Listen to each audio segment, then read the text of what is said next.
topic which we have selected for our data analytics project is predicting US presidential election 2016.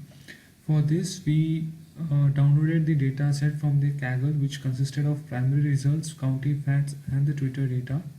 Primary results shows the performance of every candidate in each county, while the county fact shows the different factors which have affected in every county, and the tweets data set shows the tweets made by Hillary Clinton and the Donald Trump. So this was the most hot topic for the people throughout the world since last 2 months. So we were much interested in exploring and predicting the winner. So this analysis can be used by the campaigners and the analysts to know about the areas where they lag, so that they can make the right decisions and campaign accordingly in the May elections. So we explore the primary results data set to know about the performance of candidates and the parties in every state. The analysis of tweets was done to know the trend and the popularity of the Hillary Clinton and the Donald Trump. The K-means clustering was done to know the popularity of parties and the candidates among the different classes of people. Similarly, the primary principal component analysis was performed on the Democratic Party to find the number of counties which can be won in the test data sets using the training dataset model. So different graphs and workouts were plotted. So let's have a look at them. So this gives us the difference between the Republic Party and the Democratic Party, and we can know the game changing and the strong footholds of both the parties. This is the ROC curve which we obtained during the principal component analysis, and this is the corresponding output for the principal component analysis. So this gives us the number of states won by the Republican Party candidates, and the when we can see that the Donald Trump has won more number of states. These are the top 5 candidates according to their vote share. So this is the output of the elbow method which we did for finding the number of clusters. So this is the output for the clustering which we did on the Republican Party.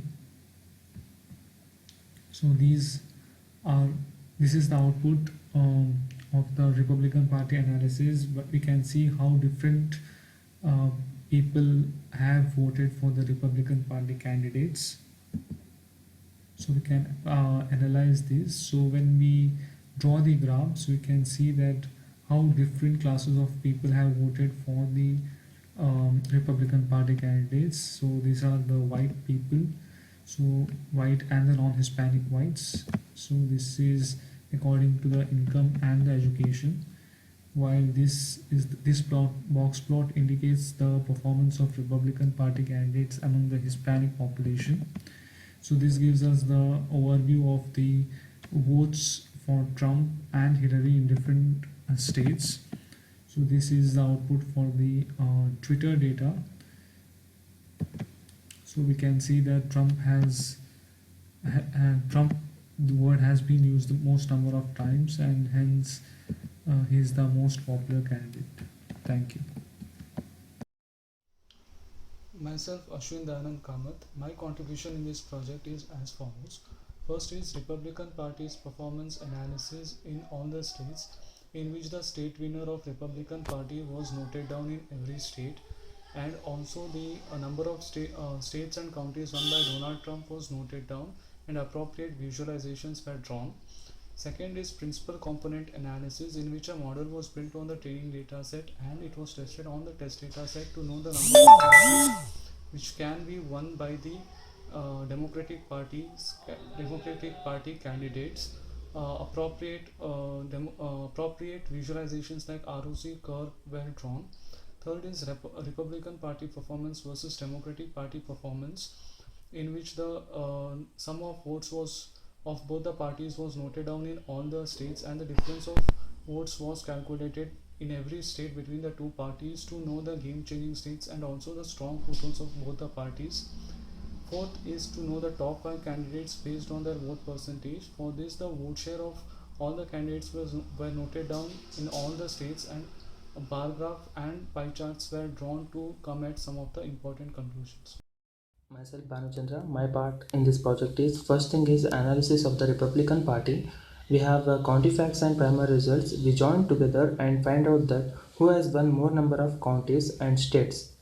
After doing this, I have found out that Donald Trump has won more number of counties and states. Hence, he will be the candidate from the Republican Party. Next thing is analysis of the Democratic Party. Same analysis as for Republican Party has been done for Democratic Party. After doing the analysis, I have found out that Hillary Clinton will be the nominee from her Democratic Party. Third thing is analysis of the candidates. Here I have explored which candidate will win in what kind of regions. For example, Donald Trump will win in areas where white population is more and in rural areas. Fourth thing is analysis of Hillary Clinton and Donald Trump. This analysis is purely based on fraction of votes which has been won by them in internal party polls. Hence, this should be combined with whole party votes which has been done by my other partner so that we can precisely come to know which states will be won by which candidates. Thank you. I have performed the K-means clustering for our data analytics project. By doing K-means clustering, we naturally group the counties based on their demographic features, and we can also infer that which county prefers Donald Trump or Ted Cruz.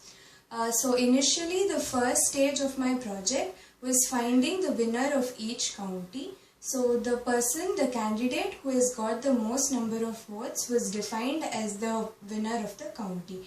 Secondly, defining the state winner. So the candidate who has won in the most number of counties was defined as the state winner. And the third step was finding out the number of clusters for the K-means clustering. So I used the elbow method to find the number of clusters. The output of the elbow method was 4 clusters. And therefore, using the McQueen algorithm, which is a predefined algorithm present in R, I performed the clustering. And once the clusters were formed, the 4 clusters were metropolitan counties, fast developing counties, rural counties, and urban counties. And after inferring all the outputs, I found out that Donald Trump was the person who had won the most number of votes in all the counties. Therefore, Donald Trump was chosen from the Republican Party. Thank you. Hello ma'am, myself Neha. In this project, I have analyzed the tweets of Donald Trump and Hillary Clinton. A plot of basic per-day analysis of the tweets shows that Hillary was not an active user of Twitter from January to April, whereas Donald Trump was tweeting approximately 30 times per day. This was an added advantage to build his popularity. Later, Hillary also started tweeting and participating in debates and discussions on Twitter. Her tweets averaged nearly 80 times per day, which is a lot more than Trump. I analyzed the top 5 retweets and top 5 favorite counts of each of the candidates respectively. Corpus were built for each of them, and which is based on their tweets. Then I built word cloud based on frequency of the candidates. So even though Hillary used to tweet more than Trump, Trump became more popular keeping in account the favorite counts and retweets count. All of this points up to the fact that Twitter played a key role in the prediction of president this year. Tweets of the candidates influenced a large amount of people, increasing their popularity and helping them change their minds to cast their